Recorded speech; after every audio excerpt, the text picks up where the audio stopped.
Hello friends, it's good to talk with you today. I was reflecting the other day about how televisions have changed over the years.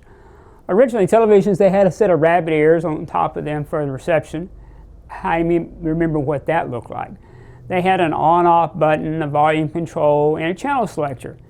To turn it on or off, to change the channels, you had to walk over the set and manually turn the button. Now everything's digital. We have one of these, a remote control to operate our television. Hey, an interesting button has been added, a pause button. Now whether you're watching a television program live or a DVD, you just hit the pause button and resume the program at a later time. Now, why would we put a program on pause? Well, maybe you receive a phone call, or someone texts you, or one of the kids needs your attention, or perhaps your spouse has a different agenda other than you watching television. So let me ask you another question.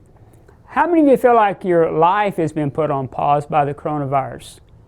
This global pandemic that all of us are facing has been called the Great Pause. Throughout the Bible, people have had their lives put on pause. Moses saw the Egyptians were brutalizing the children of Israel. He stepped in to help them, and then his life was put on pause. For 40 years, he lived away from his people. Jonah's life was put on pause when he refused to go to Nineveh to share the gospel with them. He spent 3 days in the belly of a whale. His life was definitely put on pause.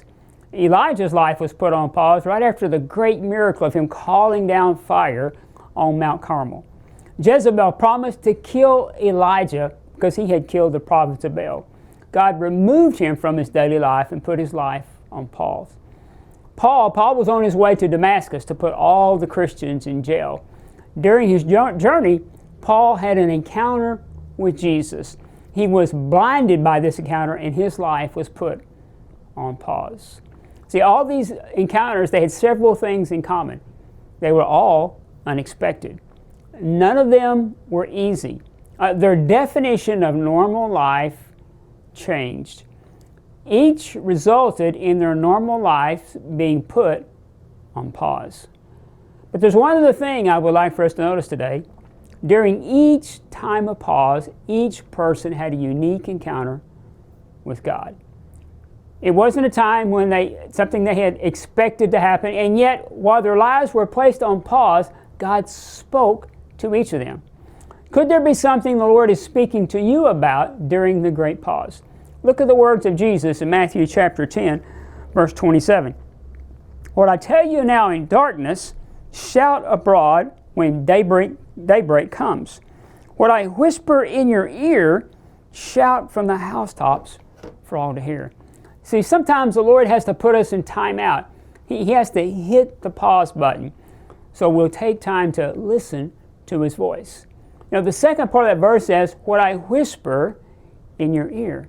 See, our lives are so busy, so fast-paced, it can be difficult for us to shut out the noise so we can hear his voice. Now we have the time. In the movie The War Room, the elderly lady in the movie, she had a closet she went to every day to spend time with the Lord. She called that prayer closet the War Room. It was there that she had her daily encounter with the Lord. So here's my admonition to you today. If you don't have a designated place to pray, make one. Go there daily. And when you get to that place, talk to him and then pause, listen to his voice. I'm not asking you to do anything I'm not doing. I'm joining with you and I'm asking the Lord, what is it you're speaking to me about today? What are the changes that I need to make? And then how do we respond once this quarantine is over? How can this great pause be used to draw our cities back to him? What's what happened when we're willing to put our lives on pause? Moses, he led the children of Israel out of bondage to the promised land. Jonah brought revival to Nineveh. Elisha mentored Elijah, who did twice as many miracles as Elijah had done. Paul began churches all over the world. Each of them had a great pause in their lives because they were willing to listen to that small voice. God used them to impact their world. Does this resonate with you today, friend? Would it be okay if I closed out our time together in prayer? Father, we did not see this great pause happening in our lives. and yet it's here. So I'm asking that you will help us to shut out the distractions, shut out the what ifs, shut out all the problems that we're all facing right now. Help us to get alone with you.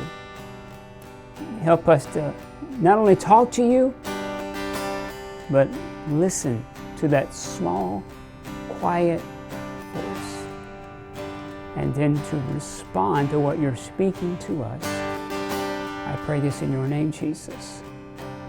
Amen. Friend, thanks for allowing me to be in your home today.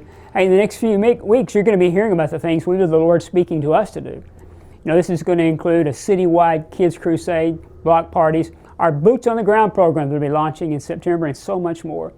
And let's make a commitment today that we're going to pause and hear what the Lord is speaking to His people. God bless you, friends.